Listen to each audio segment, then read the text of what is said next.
Listo, ya estamos. Bienvenidos a otro webinar de Leusis. Hoy tenemos el honor de tener en nuestro espacio al director de la escuela del Instituto de Leusis, Roberto Beco, quien nos va a estar presentando un poco la visión psicoanalítica de Alfred Adler. Bienvenido, Roberto. Bueno, Ah, la mayoría del instituto lo conoce muy bien. bueno, hola Sole, ¿cómo estás? Bienvenido. Pues bien, eh, vamos a, Bien. vamos a hablar el día de hoy de un autor que es uno de los grandes excluidos, ¿no? De la psicología en general. Hay muchos de estos autores. Si bien es cierto, Jung es muy conocido, ¿no? Dentro del ámbito cultural, es uno también de los grandes excluidos, ¿no? Dentro de la enseñanza de la psicología en las facultades. Se toca muy poco de Jung, se profundiza muy poco, y más aún de Adler, ¿no? Adler fue el primer gran disidente dentro del movimiento psicoanalítico. Hubieron dos grandes hecatombes, podríamos decir. La primera fue la renuncia de Alfred Adler, que renunció en 1911 del movimiento psicoanalítico. Bueno, y posteriormente, apenas 2 años después, fue la segunda división, ¿no? La segunda gran herejía, dirigida por Jung. Entonces el psicoanálisis de Freud tuvo esos dos grandes golpes, ¿no? Y bueno, y dentro del movimiento psicoanalítico, obviamente se mandó a excluir cualquier referencia, tanto a Adler como a Jung. Freud fue muy explícito en eso, ¿no? En nombrar como personas no gratas y prohibir cualquier cita al trabajo de Adler y de Jung. Adler es un autor que no puede faltar dentro de la construcción de la comprensión del psicoanálisis, de la psicología moderna.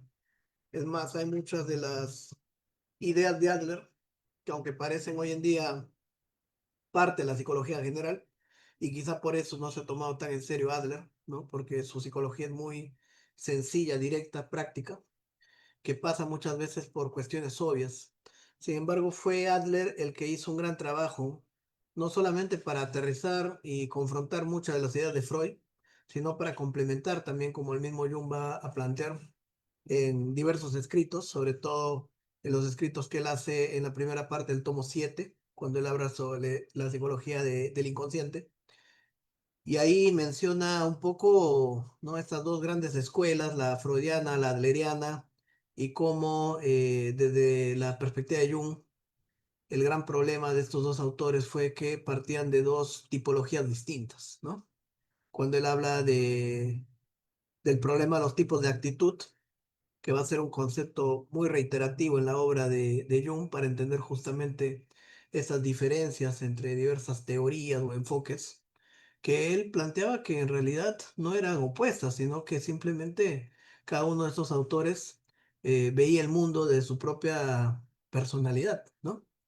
Mientras uno era extrovertido, el otro era más introvertido. Y entonces eso hacía que vieran, digamos, perspectivas, ¿no? Esto es muy nichiano también, todo esto del perspectivismo, nadie puede ver la imagen completa, solamente vemos desde nuestro punto de vista, ¿no? No hay hechos, hay interpretaciones, hay perspectivas. Y bueno, y cuando vemos un objeto tan complejo como el objeto de la psique, muchas veces una gran dificultad que vio Jung también fue que los autores se olvidan de que están viendo un fenómeno complejo que requiere de muchas miradas, integrar muchas perspectivas.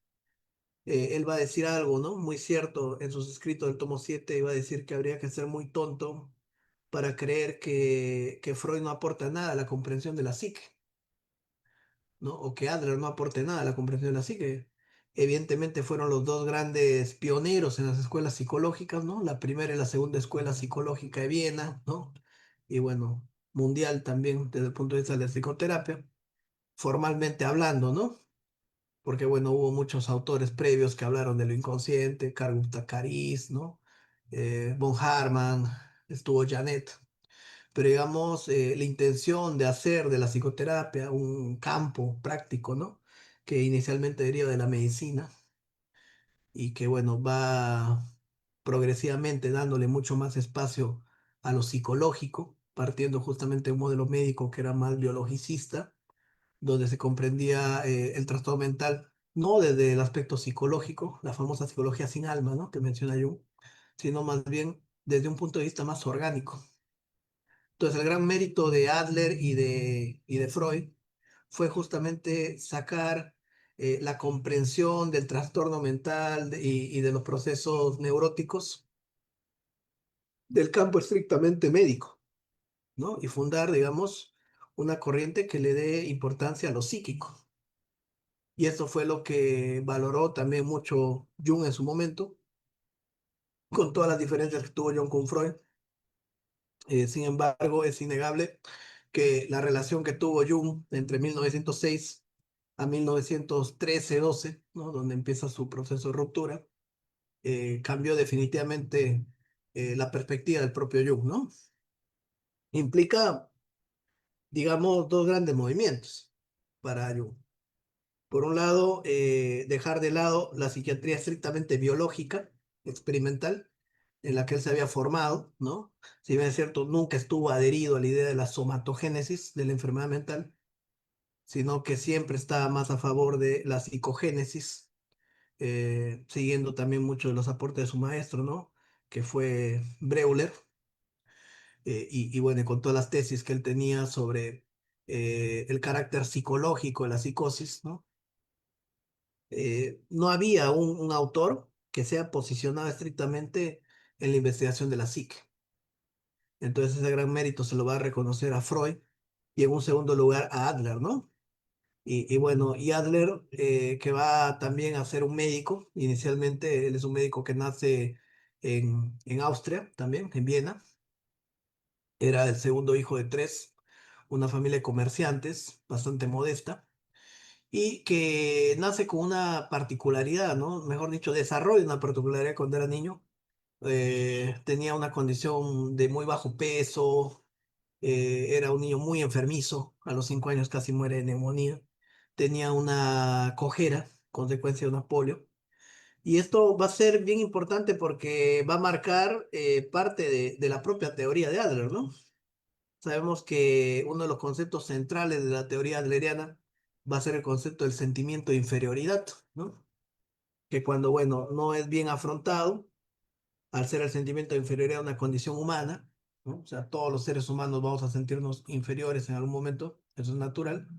Y todos los seres humanos tenemos también la capacidad, de alguna manera, de sobreponernos a ese sentimiento de inferioridad, ¿no? A través del desarrollo de nuestras propias capacidades, recursos. Esto que va a relacionar Adler con la voluntad de poder, ¿no? De Nietzsche, como esta capacidad creativa de afrontar la propia inferioridad, desarrollar los propios recursos.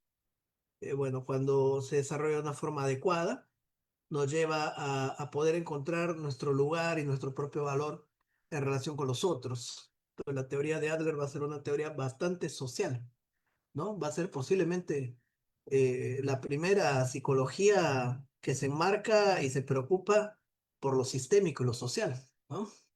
Siendo, digamos, el modelo de Freud, si es cierto, podemos ver la psicología freudiana como una gran crítica social también, ¿no? El malestar de la cultura y todo esto, pero que es un modelo que es bastante intrapsíquico, ¿no? Sobre todo el abordaje es bastante intrapersonal.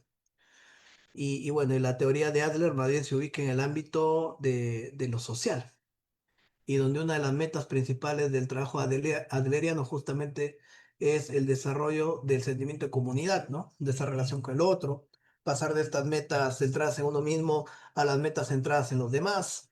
Bueno, esto tiene que ver también con la propia orientación política de Adler, ¿no? Adler era un socialista, ¿no? Era un autor socialista, confeso. Entonces, esta condición de Adler, ¿no? Desde niño, esta debilidad, esta cojera, posiblemente haya influido bastante en el desarrollo de este concepto del sentimiento de inferioridad, ¿no? Que va a ser clave en su psicología.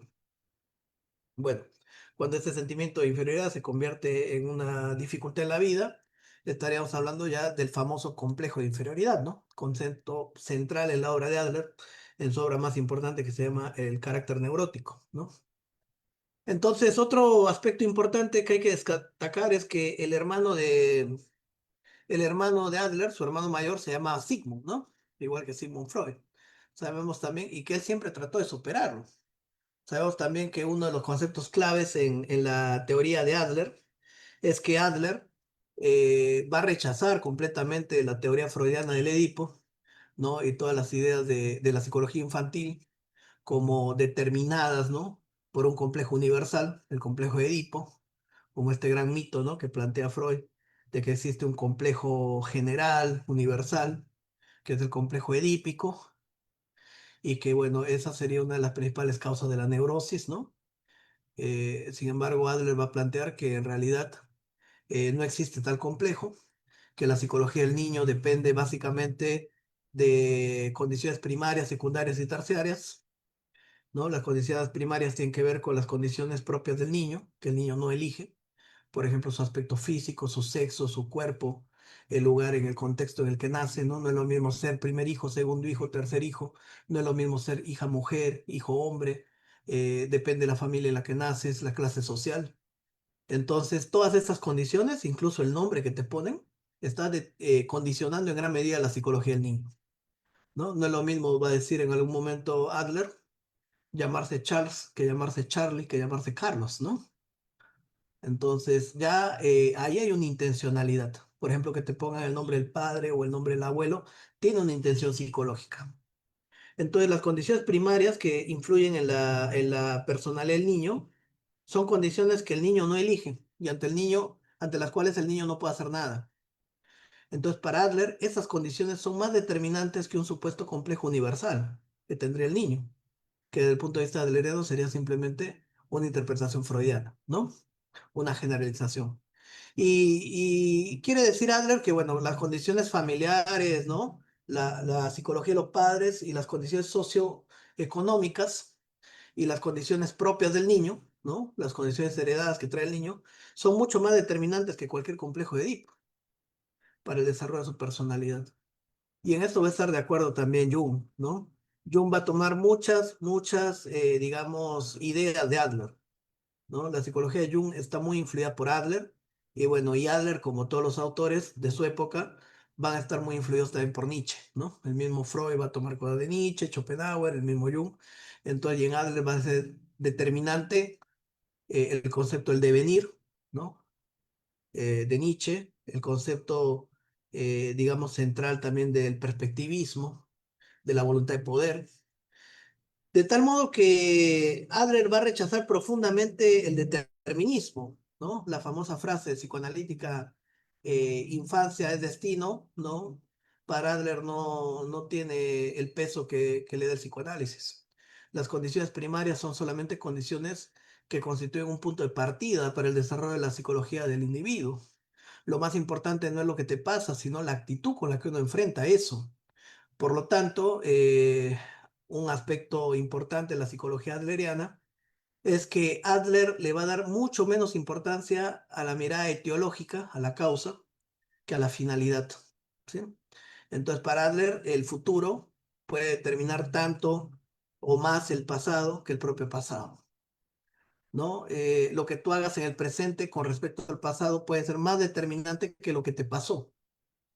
Esto rompe la lógica psicoanalítica, que además es una lógica, digamos, esta lógica teológica muy propia del modelo médico, ¿no? Ya desde Hipócrates, quien bien diagnostica, bien medica, ¿no? Entonces la idea que para hacer un tratamiento psicológico, comprender la psicología, se requiere de una mirada etiológica, o sea, que busque la causa. Entonces toda la medicina, así como toda la psicología que nace el modelo médico, se centra en la pregunta del por qué. ¿Por qué el paciente tiene esto? ¿No? Y esta pregunta del por qué muchas veces que es muy determinista y termina siendo muy poco científica, porque asume que uno desde el punto de vista psicológico puede tener la, digamos, objetividad de la subjetividad, ¿no? Que hacer, por ejemplo, una inferencia sobre la causa de un problema psicológico equivale a hacer un diagnóstico médico, ¿no? Y eso es imposible. Tenemos que la misma medicina, muchas veces la etiología de ciertos trastornos es aún indeterminada, ¿no? Hay grandes palabras, ¿no? Que suenan muy rimbombantes para esto, ¿no? Idiopático, por ejemplo, ¿no? Idiopático, no determinado, ¿no? Entonces, en la misma medicina se usan ese tipo de etiquetas para hablar de ciertas condiciones de las cuales ignoramos su causa, ¿no? Entonces, lo más probable es que las condiciones psicológicas y los trastornos mentales tengan un factor multicausal, que no sea un solo hecho, salvo en ciertas condiciones específicas, ¿no? Como por ejemplo, en ciertas enfermedades somáticas que tienen una manifestación física, ¿no? Como ciertos tipos de demencia, cierto tipo de depresiones endógenas, donde tú puedes determinar o correlacionar directamente la influencia de la causa orgánica con el síntoma psicológico. O en algunos casos claros de estrés postraumático, donde tú puedes asociar un evento específico con el desarrollo de un trauma, ¿no? Pero digamos, en la mayor parte de los problemas psicológicos es imposible tener la certeza de que esto le pasa a este individuo porque le pasó tal cosa, ¿no? Estamos. Entonces, esta mirada unicausal, determinista, va a ser muy cuestionada por Adler. Entonces, vamos viendo ya que Adler va a ser el gran padre de la escuela neofreudiana, ¿no? Muchos de los autores que después van a venir en una tercera ola, después de Freud, de Adler y de Jung, van a estar ya influidos por Reich, por Jung, por Adler, ¿no? Por Otto Rank y por todos estos autores que terminaron también siendo expulsados o siendo críticos de Freud, ¿no? Entonces, digamos, Karen Horney, Eric Fromm, Clara Thompson, ¿no? Todos estos grandes, digamos, ¿no? Harry Stack Sullivan, todos estos grandes psicoanalistas que emigraron a Estados Unidos y que fueron maestros y analistas de todos los psicólogos y terapeutas que va a constituir la tercera fuerza, ¿no? Charles Buller, Viktor Frankl, digamos, Fred Peirce, Eric Berne. Por ejemplo, la influencia de Adler en Eric Berne es tremenda, ¿no? Cuando hablábamos de que el nombre determinaba, eso tiene que ver con los argumentos, o sea, Verne va a tomar muchos conceptos de Adler, el concepto del plan de vida, ¿no? O el argumento de vida. Entonces, la mirada teleológica y todo esto. Entonces, Adler va a ser un gran crítico de la mirada intrapsíquica, va a considerar que los factores sociales, familiares, las condiciones del propio sujeto, van a influir tremendamente en su psique, le va a dar mucha importancia a los factores familiares, ¿no? Va a ser el primero que va a hablar de la constelación familiar, refiriéndose a cuál es la figura en la cual se enmarca el niño, una especie de genograma, ¿no? No es lo mismo, digamos, estar en una familia con padres separados o con padres, por ejemplo, padres que están, por ejemplo, viviendo en una familia más extensa, ¿no? Todo eso va a influir. No es lo mismo ser primogénito, ser Benjamín. Tiene libros donde habla de eso, ¿no? Y va a hablar de, por primera vez, de la importancia de la crianza. Va a ser uno de los primeros en proponer psicólogos dentro de instituciones educativas y asesoramiento juvenil, ¿no? O sea, encargarse de la psicología del niño, de los aspectos familiares. Y en eso, cuando hablábamos de que su hermano mayor se llamaba Sigmund, ¿no? Va a ser el primero en describir el complejo fraterno, o sea, un tema muy poco desarrollado dentro de la psicología analítica. Sabemos que, bueno, Freud se encargó mucho de hablar del complejo paterno, ¿no? Toda esta relación con el padre, el complejo de castración, ¿no? Y todo esto. Y bueno, Jung le dio mucho espacio al complejo materno, ¿no? A la relación con la madre y todo esto, pero que bueno, encontramos arquetípicamente miles de historias que hablan del complejo fraterno, ¿no? En la Biblia, Caín y Abel, ¿no? Daniel y sus hermanos, Jacob y Esau, la misma novela de Ben-Hur, ¿no? Entonces va a ser Adler el que va a poner el foco en esta relación entre pares, la importancia de la relación entre pares, ¿no? Eh, Somos seres que partimos de un núcleo familiar, cada niño en sus primeros años, ¿no? A partir de esas condiciones primarias, ¿no? Condiciones que hemos dicho que no deciden, la forma de su cuerpo, algún defecto al nacer, el sexo, la familia en la que caen, el tipo de clase social que tienen, ¿no? Entonces todo eso va a determinar, va a condicionar, mejor dicho, no determinar, en un primer momento, la personalidad. Pero va a haber un segundo aspecto que va a ser importante y decisivo, que es la formación de la opinión secundaria, ¿no? Entonces, la opinión secundaria es ya la opinión que empieza a desarrollar el niño sobre las condiciones primarias. O sea, al punto que Adler va a ser también el padre de la terapia cognitiva constructivista. Y esto lo va a reconocer no solamente Michael Mahoney, ¿no? Famoso padre de la psicología constructivista, sino también el propio Albert Ellis, ¿no?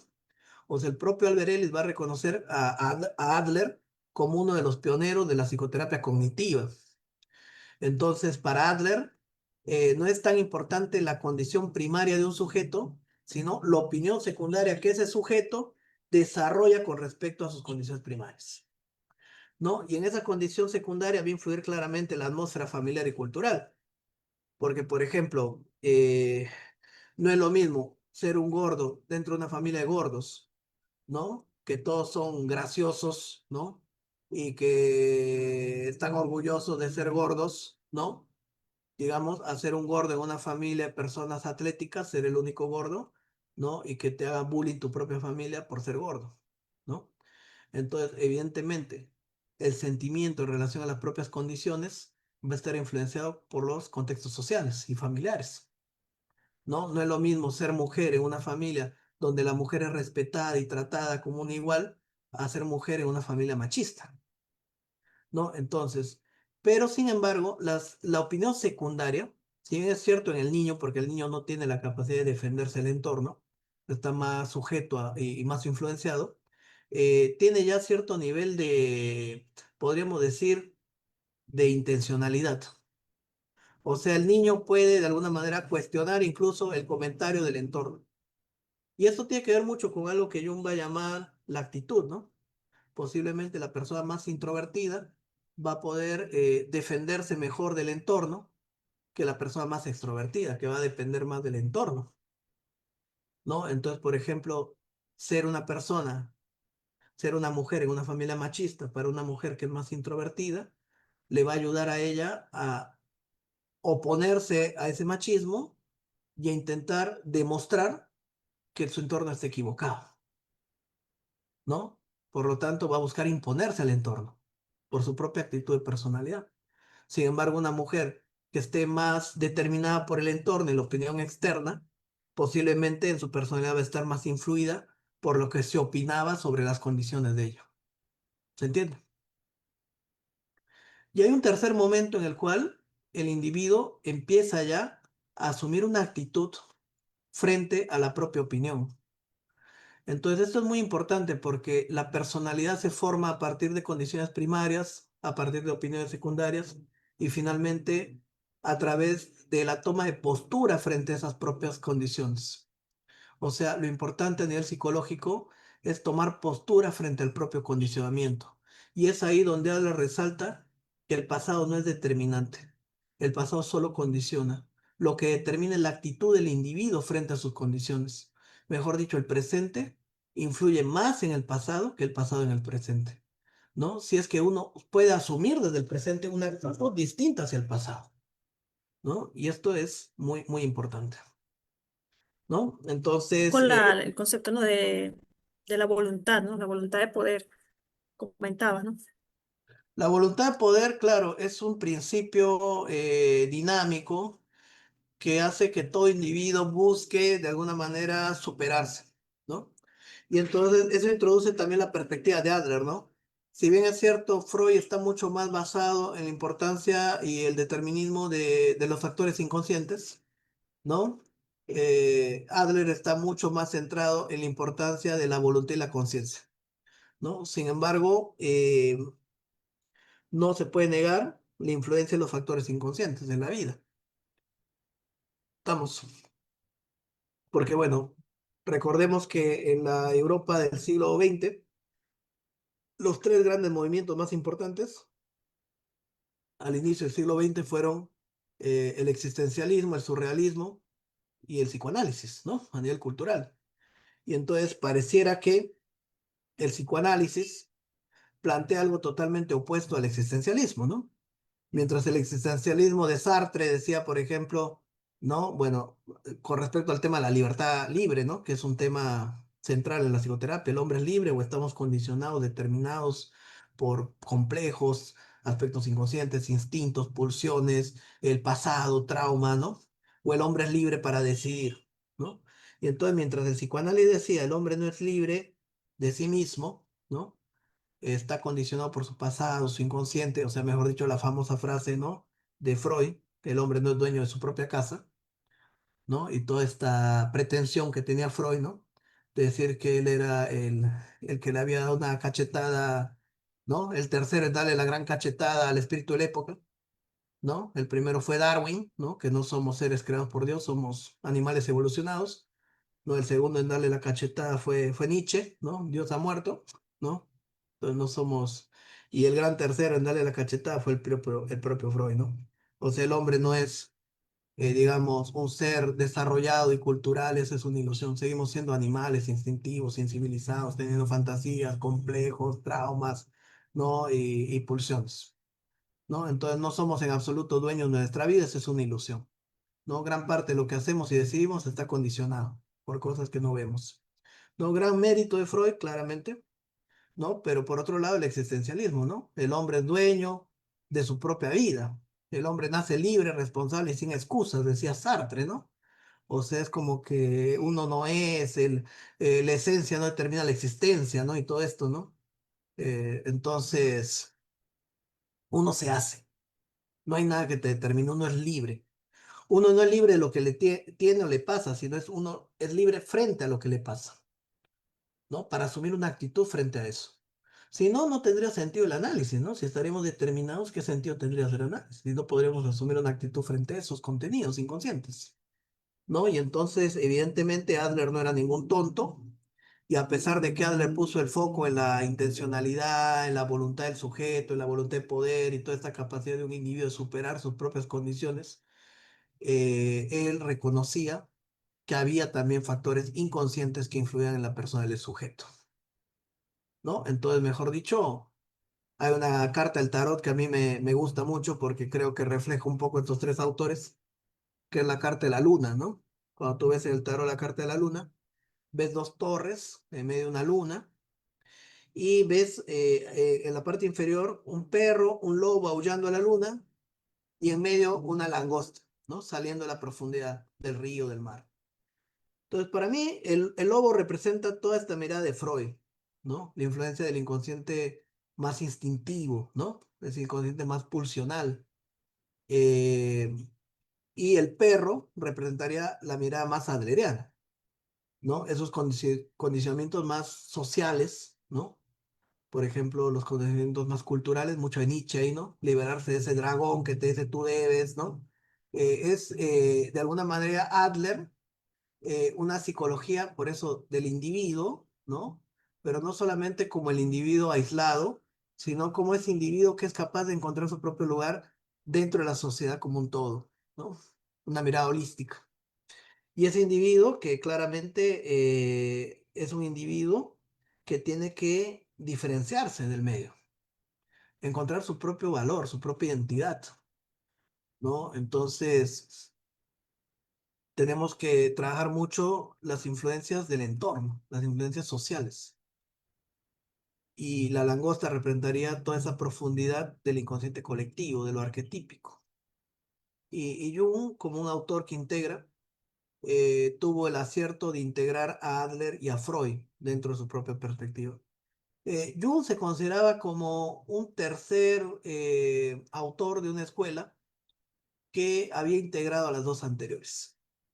O sea, Jung no se consideraba, digamos, como alguien que no tomaba en cuenta la postura de Freud y de Adler, ¿no? Cuando hablamos de esto de que había que ser un tonto para considerar que Adler o Freud no aportaron nada a la psicología, ¿no? Habría que también incluir esta idea de que, bueno, en realidad eh, habría que ser también bastante tonto para creer que Freud o Adler son suficientes para comprender la psique. Esto dice Jung también. Entonces, por lo tanto, al ser autores que son falibles, ¿no? Parciales, es común que haya muchos puntos que ellos no tocaron en la psicología, ¿no? Entonces, y yo agregaría que habría que ser también muy tonto para creer que Jung es suficiente para comprender la psique, ¿no? Entonces la postura de Jung desde el inicio es integradora, integrativa, ¿no? Adler estuvo casado con una mujer socialista, ¿no? Raíza, tuvo 4 hijos y comenzó siendo un médico oftalmólogo. Él trabajaba en el Prater, que era un parque muy famoso ahí en Austria, en Viena, donde había un circo cerca, juegos, ¿no? Mecánicos, y entonces le llegaban muchos pacientes del circo, atendía mucho paciente de clase obrera, o sea, era un hombre, un médico bastante modesto, pero que se había hecho una reputación importante, ¿no? Entonces Freud está en búsqueda de médicos que apoyaran su causa y Adler ya tenía, al igual que Jung, una propia comprensión de la neurosis y de los procesos psicológicos. Freud intenta convencer a Adler de su teoría, nunca lo logró, a pesar de que Adler fue por mucho tiempo antes de la llegada de Jung el principal colaborador de Freud, ¿no? Entonces, Adler siempre tuvo diferencias, tenía una mirada muy diferente. Las teorías de Adler empiezan, fíjense que se demoró 8 años, ¿no? En ingresar al contacto con Freud, o sea, Freud le costó convencerlo. Y entonces, y las teorías de Adler comienzan cuando él hace su primera tesis, que es su primer libro, que se llama Acerca, ¿no? de la inferioridad de los órganos, ¿no? El estudio sobre la inferioridad de los órganos. Entonces, fíjense, un texto totalmente médico, ¿no? Que plantea la tesis de que cada persona nace con cierta inferioridad orgánica, o sea, con cierta predisposición biológica a tener una inferioridad en ciertos órganos o sistemas. Por ejemplo, hay personas que son más sensibles del sistema gastrointestinal, se enferman más de enfermedades gástricas, intestinales. Hay personas que son más sensibles del sistema neurológico, personas que son más sensibles del sistema, digamos, circulatorio. Entonces, Adler empieza a estudiar esta inferioridad que él pensaba que era constitutiva. O sea, cada persona nace con alguna inferioridad orgánica. Esa inferioridad orgánica tiende a compensarse desde el punto de vista fisiológico, ¿no? Con el desarrollo de otros sistemas. O sea, por ejemplo, una falla a nivel pulmonar puede hacer que el sistema cardíaco compense, ¿no? O sea, toda esta mirada de la termodinámica y de la compensación y todo esto, que Jung va a tomar también para explicar el funcionamiento de la psique, ¿no? La compensación entre consciente e inconsciente, es un concepto también que tomó mucho Adler, ¿no? Entonces, antes de Jung. Entonces, para Adler, la compensación es un principio que no solamente explica el funcionamiento psíquico entre consciente y consciente, sino incluso el funcionamiento orgánico y fisiológico. Entonces, Adler se empieza a dar cuenta, cuando empieza a atender a personas de los circos, que esta compensación no era solamente orgánica, sino que también era psicológica. Por ejemplo, al ver personas que atendían en los circos y que tenían, por ejemplo, desarrollado un sentido, que eran ciegos, pero que habían desarrollado ampliamente la audición, ¿no? O personas que de repente tenían algún tipo de enanismo, pero habían desarrollado una habilidad, ¿no? Y entonces, eh, Adler se da cuenta que la compensación no solamente es fisiológica, sino que también es psicológica. Y entonces un individuo que se siente, digamos, poco agraciado, desarrolla su inteligencia, ¿no? O alguien que es muy poco hábil en el deporte, desarrolla su intelecto, ¿no? Entonces, y en eso tiene razón el conductismo, nadie hace lo que no le funciona, ¿no? Entonces, cada uno hace lo que le funciona en la vida. Y entonces, y eso también puede ser un error desde el punto de vista junguiano, ¿no? Porque empezamos a desarrollar solamente un aspecto, lo que Jung va a llamar la unilateralidad, ¿no? Y dejamos de lado otros aspectos sin desarrollar. Y entonces, Adler se da cuenta que estos sentimientos de inferioridad son el motor del desarrollo psíquico. Es más, si no existiera el sentimiento de inferioridad, no buscaríamos sobreponernos a ese sentimiento de inferioridad. Es gracias a sentirnos inferiores que somos capaces de desarrollar capacidades. Pero muchas de las cosas que hacemos surgen de ese sentimiento primario de inferioridad, ¿no? Digamos, dentro de las grandes teorías psicológicas, esto lo desarrolló Carlos Bayton, un importante autor, ¿no? Brasilero. Carlos Bayton hablaba de 4 dinamismos. El primero es el dinamismo matriarcal, que plantea que la principal motivación del ser humano es la necesidad del apego, ¿no?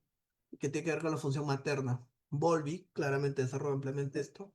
Entonces muchos individuos se mueven básicamente por la búsqueda de sostén, de apego, de afecto. Y Adler se centra mucho más en esta necesidad social, ¿no? Que es la necesidad de aprobación, de aceptación, de validación, de sentirse importante, que tendría que ver más bien con la dinámica patriarcal, ¿no? Entonces, pero son dos dinamismos que persisten, ¿no? Mientras Jung plantea la dinámica de alteridad, que es la necesidad justamente de integrar los opuestos, ¿no? Para lograr una personalidad más completa que apunta a sí mismo, ¿no? Entonces, digamos que estas tres grandes necesidades que existen en la psique, ¿no? La necesidad del apego, del afecto, de lo erótico, de lo materno, ¿no? Por otro lado, la necesidad de la aceptación, la validación de la propia personalidad. Y por otro lado, la necesidad de desarrollar una personalidad mucho más equilibrada y completa, ¿no? Y ahí estaría todo el contenido de la psicología también junguiana vista desde el punto de vista de la individuación, ¿no? O sea, sin tener que ir a hablar de los mitos y la alquimia y cosas que podrían parecer poco psicológicas para alguien que no es junguiano, que no entiende esa perspectiva, ¿no? Simplemente hablando de necesidades, o sea, en esa integración que hace Jung, ya en la década de 1916, ¿no? Por ahí, cuando él empieza a escribir estos borradores del tomo 7, ya Jung había hecho una gran integración, ¿no? De la escuela freudiana, adleriana. Me da un poco de pena, Sole, porque nos hemos quedado con mucho que hablar. La primera lámina nomás, entonces será motivo de hacer en algún momento otra, más sobre Adler, una segunda Sí, parte. necesariamente tenemos que darle otro espacio a Arthur, lo merece. Sí, ni siquiera hemos empezado, ¿no? Solamente déjame compartir algunos libros que él publica y algunos No, conceptos básicos, ¿no? todavía nos quedan unos 5 minutos. 7 minutos, unos 5 o 6 minutos. Sí, en 1911 él se va y se lleva a 11 miembros de la escuela, ¿no? Famosos, pues, Víctor Frankl, Edward Schwartz, Rudolf Allers, ¿no? Se van ahí, Charlotte Buller, ¿no? Gente, bueno, que después va a ser parte del movimiento adleriano y después se van a separar, ¿no? Víctor Frankl creía que su escuela era la tercera escuela de Viena, ¿no? Después de Freud y Adler. Y lo más probable es que si no hubiera habido la Segunda Guerra Mundial y no se hubieran ido muchos de ellos a Europa, de Europa a Estados Unidos, hubiera habido una tercera escuela, ¿no? En Viena, conformada por todos estos disidentes, ¿no? De Adler, más bien. Los disidentes adlerianos más famosos, Rudolf Allers, Hugo Schwartz, Viktor Frankl, Charlotte Buller, ¿no? Otto Pohls, toda esa gente que se juntaron después también a criticar a Adler, ¿no? La principal crítica que le hacían a Adler era que era un hombre tan pragmático que no tenía inteligencia para la filosofía, ¿no? Esa era una de las críticas que le hacía Allers, ¿no? Que era demasiado práctico, ¿no? Entonces, lo totalmente opuesto a Freud, de cierta forma, ¿no? Era un hombre sumamente práctico, pragmático. Entonces, bueno, en 1934 va a abandonar Viena, ¿no? Y va a morir en 1937 mientras dictaba una clase en Escocia de un ataque cardíaco. O sea, una vida bastante breve, ¿no? Adler, ¿no? O sea, digamos, vive 67 años, ¿no? Una obra bastante buena, ¿no? Una obra muy buena, ¿no? Entonces, fíjense, entre las principales obras de Adler, este webinar simplemente nos va a permitir dar una pequeña introducción, ¿no? Un panorama general. De repente, en algún momento podamos hacer algunos webinars Sí, sobre Adler, ¿no? sí, yo propondría que es bastante, interesantísimo. Creo que podríamos abrir otro webinar para complementarlo aquí en este espacio y luego abrir un espacio en el EUSI, ¿no? Alguna lectura de esos dos. Mire, por ejemplo, estos son los libros de Adler, ¿no? En 1907, el estudio sobre inferioridad de los órganos, ¿no? Publicado recién en PAI 2, 1980. Carácter neurótico, su principal obra, donde plantea ya esta idea del sentimiento de inferioridad y cómo, digamos, la personalidad de un individuo se forma a través del sentimiento de inferioridad. Y cuando uno fracasa en superar su sentimiento de inferioridad, desarrolla dos grandes complejos, ¿no? El complejo de superioridad o el complejo de inferioridad, que en realidad son lo mismo, porque en la base de todo complejo de superioridad está el complejo de inferioridad, ¿no? O sea, toda persona con complejo de superioridad en el fondo se siente inferior y necesita demostrar que es superior a los demás. Estamos. Entonces, cuando uno se queda fijo en un complejo, es porque ha fracasado en superar su sentimiento de inferioridad. El sentimiento de inferioridad queda cristalizado, ¿no? Y uno queda atrapado en esto. Entonces, todos hemos visto pacientes, por ejemplo, que constantemente están tratando de mostrar que son buenos, que son suficientes o que quieren ser perfectos, ¿no? Y entonces es increíble la cantidad de energía que roba un complejo de inferioridad, ¿no? Y todos hemos visto estos pacientes también que viven constantemente sintiéndose superiores o necesitando sentirse superiores a los demás, ¿no? Entonces, evidentemente, es un gran acierto cuando Adler reconoce como un complejo principal de la psique el complejo de inferioridad y el complejo de superioridad. Esto lo va a tomar ampliamente Jung cuando introduce el concepto de deflación e inflación del ego, ¿no? La inflación egoica tendría relación con este complejo de superioridad, mientras la deflación estaría en relación con este sentimiento complejo de inferioridad. Entonces, son dos posturas muy claras que puede asumir un individuo, ¿no? La práctica y la teoría de la psicología analítica, de la psicología individual, digo, introduce ya varios criterios de lo que sería esta psicoterapia que va a llamar Adler una psicoterapia teleológica, ¿no? O sea, una terapia centrada en el para qué, ¿no? Que va a introducir que todo síntoma tiene una finalidad, que un síntoma no solamente tiene una causa, un porqué, sino también que apunta a un para qué. Y una mirada muy interesante de Adler en esto, en su ya método, ¿no? Teleológico, socioteleológico, dicen otros, porque incluye los factores sociales, familiares, ¿no? Va a hacer que van a coexistir estas dos dinámicas. Un punto muy interesante. ¿No? En un mismo síntoma o en un mismo rasgo de la conducta está tanto lo consciente como lo inconsciente. Por ejemplo, una persona, ¿no? Tiene un sentimiento de inferioridad, inconscientemente hace cosas para no sentirse inferior o para demostrar a sí mismo que es capaz de superarlo, ¿no? O al revés, una persona tiene inconscientemente un sentimiento de inferioridad, ¿no? Y hace cosas para sabotearse, ¿se entiende? Entonces, consciente e inconsciente no están separados, sino que van juntos, ¿no? Y este concepto lo va a tomar también Jung al plantear que, por ejemplo, en el sueño ya está implícito el problema, pero también la solución. Esa es una idea adleriana, ¿no? En el síntoma está el problema y también está la solución. Está la causa y está la solución. Entonces, la causa de que una persona quiera tratar de demostrar que es importante es porque siente la necesidad de sentirse reconocido, ¿no? La solución para él es justamente tratar de servir y complacer a los demás para evitar el rechazo, ¿no? Entonces, en una misma conducta puedes ver factores conscientes e inconscientes que interactúan, aspectos teológicos y etiológicos que se intermezclan. ¿Estamos? Entonces, muy importante comprender no solamente el origen del síntoma, sino también el sentido del síntoma, el para qué, ¿no? Bueno, esto daría lugar a muchas cosas. Adler era un autor que toma mucho, mucho, mucho de Aristóteles, de todo ese tema de la teleología aristotélica, ¿no? La causa eficiente, la causa final, ¿no? Y entonces él le da mucha importancia a esta idea de la causa final, el para qué, el sentido, para qué haces esto, para qué te drogas, para qué evitas, para qué quieres sentirte superior a los demás. Y esta mirada teleológica contrasta con la mirada teológica de Freud, ¿no?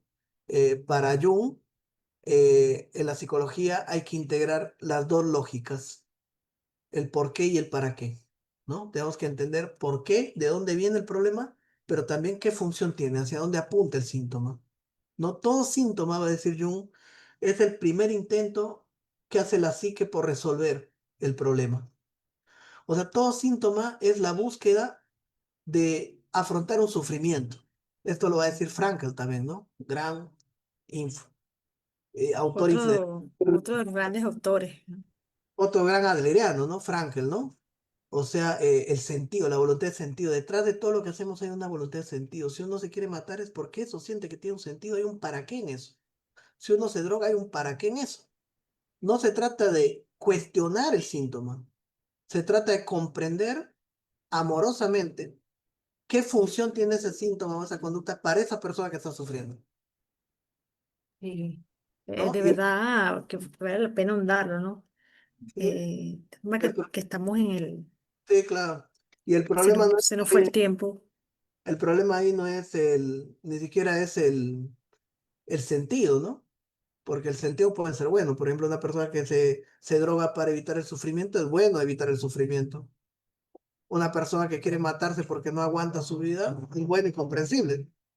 Pero, digamos, eh, el problema es el modo a través del cual el individuo busca realizar esa finalidad. Ahí está lo neurótico, ¿no? Pero bueno, esto da para mucho más, ¿no? Da para mucho más. Yo creo Esas que son vamos a necesariamente abrir otro espacio para el webinar. Lamentablemente estamos en el límite de la siguiente clase de psicoterapia femenina, esos porque son de verdad que algunos libros sobre Adler muy recomendados. ujú. Especialmente es el mejor, considero el de Fundamentos del Teleanálisis Adleriano, ¿no? Vamos. No sé, Sole, ¿algo más que te gustaría que hablemos? Bueno, ya estamos en el límite, Roberto, porque tenemos que dar la sala, pero de verdad que ha sido fascinante la exposición. Estamos sumamente agradecidos. Tienes varios agradecimientos en el chat. Yo creo que necesariamente vamos a prometerle a nuestros compañeros de acá del instituto que vamos a hacer otro espacio contigo para abordar a Adler. Podemos hacerlo aquí en los webinars y creo que, bueno, sí, los invito también a los compañeros a hacer sus comentarios para ver si abrimos de repente algún espacio de discusión sobre Adler. Yo creo que hay que darle su justo lugar, pero sí debemos cerrar porque ya estamos en el límite ahorita. Bueno, muchas gracias, Sole. Nos vemos. Te agradecemos mucho, Roberto. Y vamos a abrir ese siguiente espacio. Y gracias a todos los que estuvieron conectados.